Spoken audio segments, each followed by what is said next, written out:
There are many instances when football fans accuse someone of being a bad club owner. In most cases, the bad owner has failed to achieve the success they promised the fans, and in some rare cases, they might absolutely destroy a club.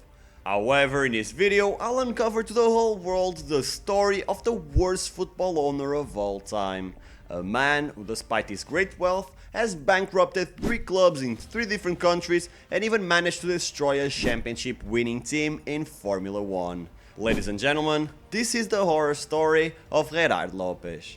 Gérard Lopez is the only son of 2 Spanish immigrants who went to Luxembourg to give their son a better life.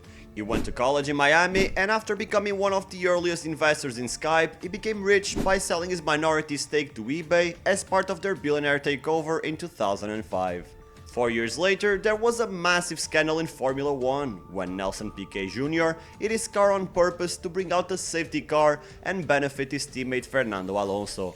Just 1 year later, in 2010, that ordeal was revealed to the public by the media, and Renault lost a significant portion of their sponsors. But then, out of nowhere, came a wealthy Luxembourger willing to buy a 2-time championship winning team. At first sight, Lopez looked like he was going to take Renault, now called Lotus, to new heights when he hired Kimi Raikkonen and took the team back to a solid 4th place finish. But the problem was that Lopez wasn't managing the money well. There was a big investment at the beginning of his tenure, but then just 3 seasons later, the well had dried up. He lost his best driver, and the team plummeted to the bottom of the table. Their financial situation reached such a staggering low that they weren't even allowed into their hospitality unit in Japan due to unpaid fees from the previous years.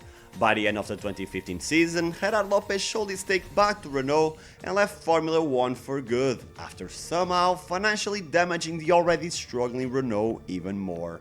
But if you think this is bad, then I don't know what you'll think about his career as a club owner. Back in 2016, Lille was in bad shape. Despite their wage roll being in the top 5 in Ligue 1, the club would sink into an 11th place in 16-17 and 17th in 17-18, barely missing out on relegation. However, Gérard Lopez wasn't afraid of that massive debt and loaned even more money from several American investors to keep the club afloat. Nevertheless, even after selling Nicolas Pepe, Victor Osimhen, Gabriel Magalhães and Rafael Leão, the club still owed 123 million euros in 2020, which was even more than what he originally bought it for. His tenure would come to an abrupt ending when Lopez was kicked out of the club after the American investors deemed him unfit to guide Lille to a sustained level of financial stability. But since Lille went on to win the league that year, his reign couldn't possibly be seen in a bad light, even though it was becoming clear to most fans that Lopez's strategy could be compared to gambling. Make the club go into an even greater debt to keep it afloat, and hopefully that investment will turn into a profit. The problem is when that doesn't work. After leaving Lille in 2020, Lopez continued his executive career with Mouscron in Belgium, a club that supposedly had no connection to Lille. However, during his first season in charge, the Belgian club received 12 players from Lille on permanent deals or on loan. Unsurprisingly, by 2022, the club had declared bankruptcy. Who would have thought that buying a bunch of Lille rejects wouldn't help Mouscron in any way whatsoever? But Lopez wasn't done. He needed to speedrun the record for the most clubs destroyed in under 2 years, so he became the owner of both Boavista and Bordeaux. 2 historic clubs in Portugal and France, both former league title winners that had fallen quite a bit since their most glorious days. To the Bordeaux fans, Gérard Lopez promised a swift return to European competitions. Instead, all Les Girondins had to show for his tenure was relegation and a record for the worst Ligue 1 performance since 1978. As usual, he continued to pour money into the club, further pushing it into a massive hole that they simply couldn't climb from. And to make matters worse, there were no American investors to bail him out this time. Bordeaux, by all means, is finished. The club lost its professional license, its players were dismissed, and even the training grounds were taken away. One of France's most historic clubs might never recover as we knew it. Boavista, though not technically bankrupt, is hanging by a thread. Despite the significant investments, including World Cup winner Adil Rami and former Benfica star Javi Garcia joining in 2020, Boavista struggled to avoid relegation.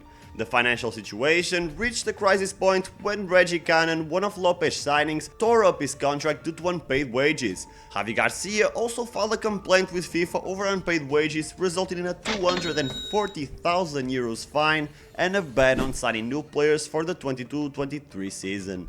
As we're currently standing, Boavista was forced to get rid of a vast portion of one of the best young generations the club had ever produced for little to no money, because the club can barely afford the licensing required to play in Portugal's first tier. And as someone who lives just 3 kilometers away from their stadium, I can confidently say that it's just a matter of time before they lose their professional license.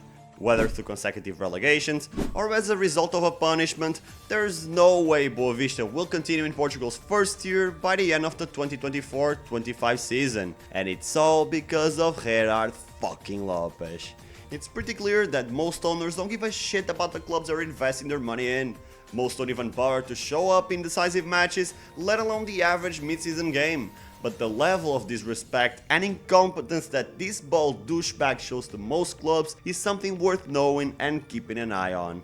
Football is constantly being tarnished by people who don't care about it, but we're now reaching levels of pure club assassination. And before you shrug your shoulders and leave, keep this story in your mind when an investor says they want to pump money into your club in exchange for a majority fee.